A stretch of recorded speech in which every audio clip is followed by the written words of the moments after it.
Estamos de volta e agora vamos falar, né, da vítima. Porque as pessoas, elas julgam. Eu sempre falo que existe um mal na sociedade que é o pré-julgamento. É o julgar sem conhecer, é o julgar antes de saber a verdade.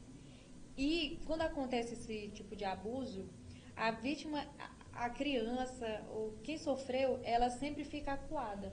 Ela se sente coagida, porque ela não, ela, primeiro ela acha que não vai ter ajuda. Primeiro ela acha que se ela contar pro coleguinha, o coleguinha vai zombar, vai espalhar, vai começar todo um julgamento e vão dizer que ela que causou aquilo, por que ela estava naquele lugar. Primeiro fala, por que ela estava usando aquela roupa, que é um comentário erradíssimo, eu acho.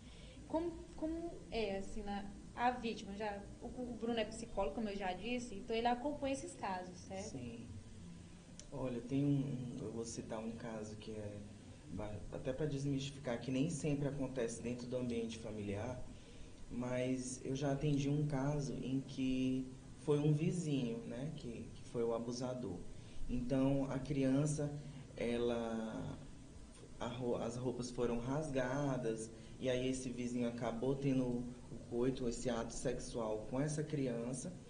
E na hora que ele terminou, essa pessoa ela diz assim: eu fui jogada de uma cerca, de um lado de uma cerca para outra, como se eu fosse um lixo, como se eu fosse um nada.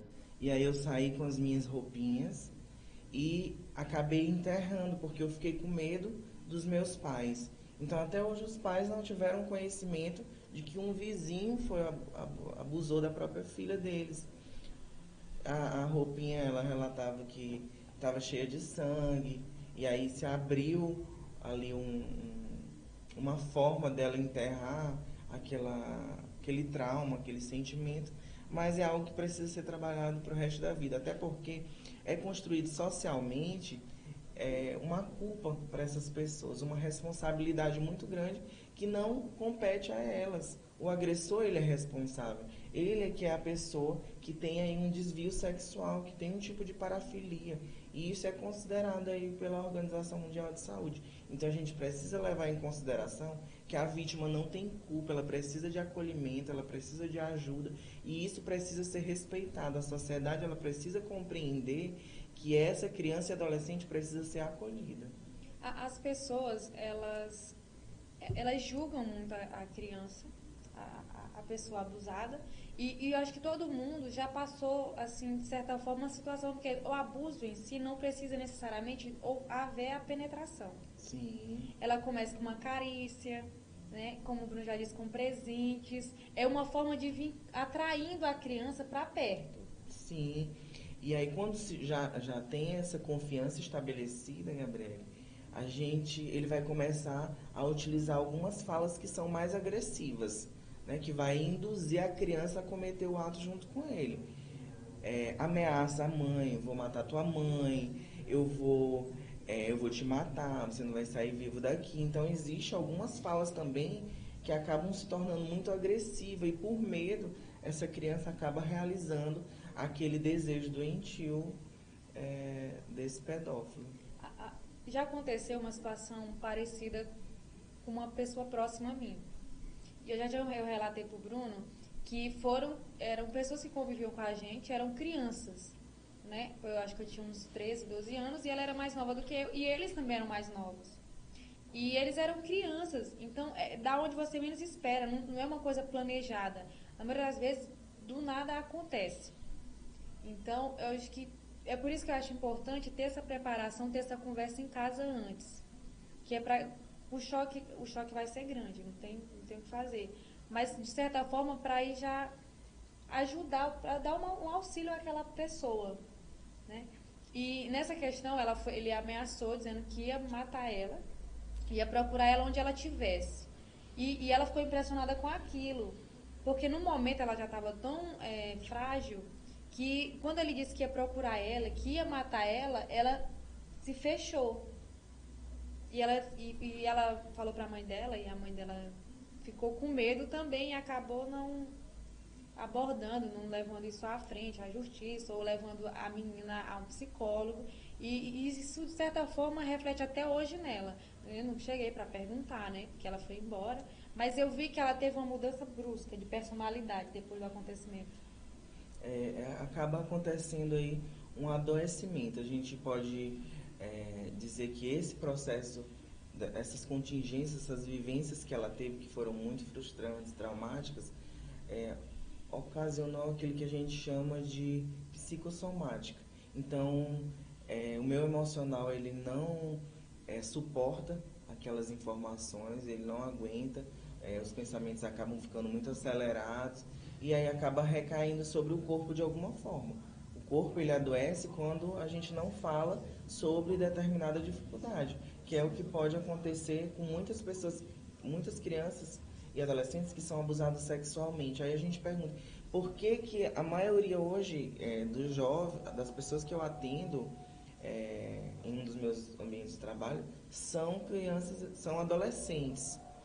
Eu não atendo criança na clínica, mas eu atendo criança em órgão público.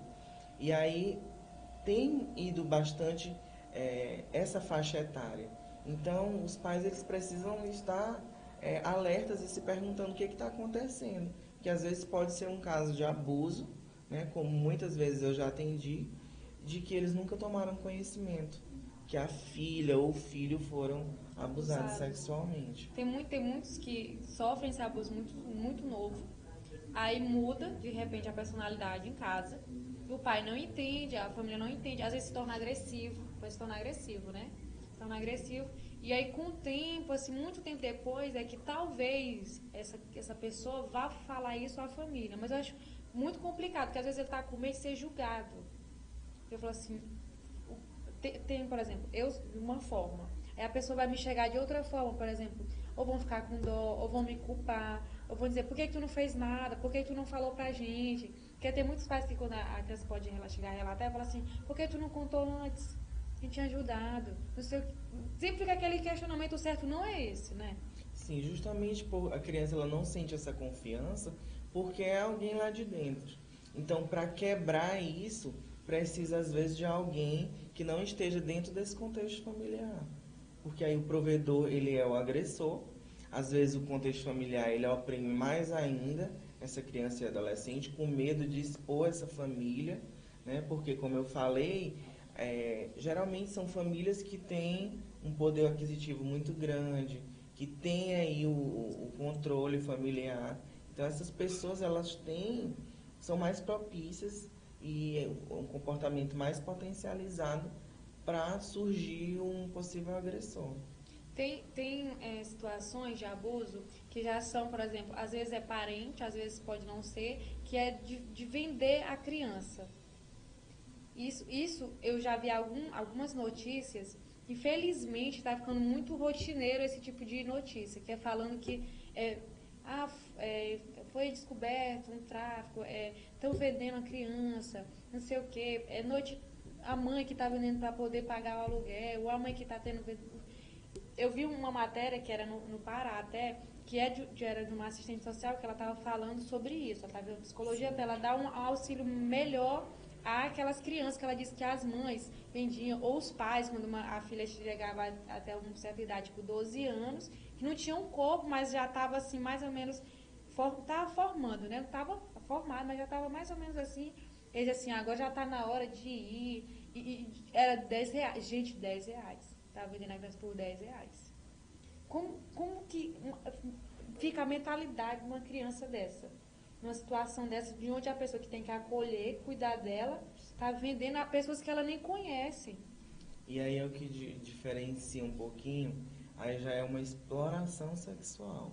Então utiliza o corpo da criança para benefícios próprios, ou seja, para ganhos financeiros, o que ocasiona também comportamentos aí que possam prejudicar essa criança, já que também vem de pessoas de extrema confiança da criança.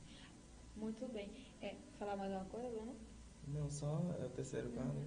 Não, agora nós vamos. Eu queria muito saber, porque a gente fala muito sobre a vítima. E ela deve ser assistida, sim, a vítima deve ser assistida. Mas vamos falar do outro lado, da mentalidade da pessoa que faz o ato. Como funciona a cabeça de uma pessoa dessa? Certo. É uma parafilia, é um desvio de sexualidade. A gente tem aí diversos tipos de parafilia, mas essa parafilia é um crime, né? Um crime contra criança e adolescente. E aí se tem uma pergunta muito que a sociedade ela cobra e ela quer uma resposta, ao mesmo tempo que ela é responsável, ela cobra muito, né? Porque tem um artigo interessante da Constituição que diz que é dever da família, da sociedade e do Estado. Então, se a família não deu conta, o Estado não deu conta, quem é que vai dar conta? Para assegurar a essa criança o direito de brincar, de se divertir, né? De poder ser assegurada quanto a ninguém tocar o seu corpo quando não tiver maturidade. E aí tem um questionamento, o que nós vamos fazer? Ah, ele precisa morrer mesmo, ele precisa ser cortado, enfim. Bora cortar. Eu vou falar assim, o povo, dessas coisas, a gente vê muito nas entrevistas, o povo assim, vamos cortar que vai resolver o problema. Mas às vezes não é, o problema não está ali, no órgão, né? Está bem aqui, ó, na cabeça. Exatamente, é uma questão da própria estrutura, né? Da história dessa pessoa. E aí tem um questionamento muito interessante também, que é as pessoas se perguntam, será se essa pessoa que abusa, ela já foi abusada? Será se esse comportamento pode ter feito com que ela abusasse? Isso não é comprovado cientificamente. Existem casos que acontece, que pessoas são abusadas, acabam abusando também, mas isso não é algo que é comprovado cientificamente. Então, não é algo que é determinante. Quem foi abusado será abusador. Então, isso é um mito construído socialmente. Como é a sociedade, a visão da sociedade em relação a esse fato, ao abuso, a pessoa que abusa a criança, o adolescente? Como é? Porque a sociedade, às vezes, ela é irônica. Ela julga e, ao mesmo tempo, ela quer acolher. Mas ela é a primeira a apontar o dedo. Sim.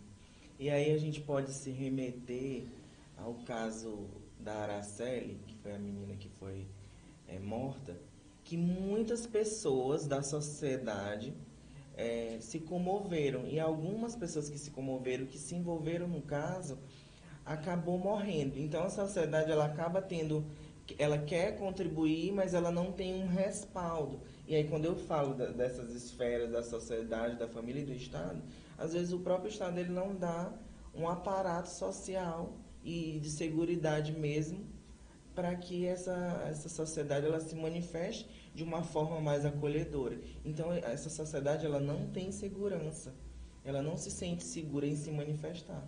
Ela tem medo de se envolver e acabar aí entrando num processo muito terrível que é o processo de morrer. Não dá uma assistência, né? Assim, aconteceu. Já chegou o caso da pessoa ela denunciar o caso e o agressor, de certa forma, descobrir ou se voltar a essa criança? Já, né? Já, inclusive, tem muitas reportagens de crianças que a mãe, ela não acaba não acreditando e o adolescente ou a criança, ele acaba filmando hoje em dia. É a única forma de provar que ela está sendo abusada ali. Às vezes o abuso ele não é só a questão da penetração. Então tem um toque nas partes genitais. Como é que isso vai ser comprovado como abuso? Né? Então ela precisa de tem como fazer o exame, né? Exatamente. Nós vamos para o intervalo comercial, você não sai daí, nós voltamos já já.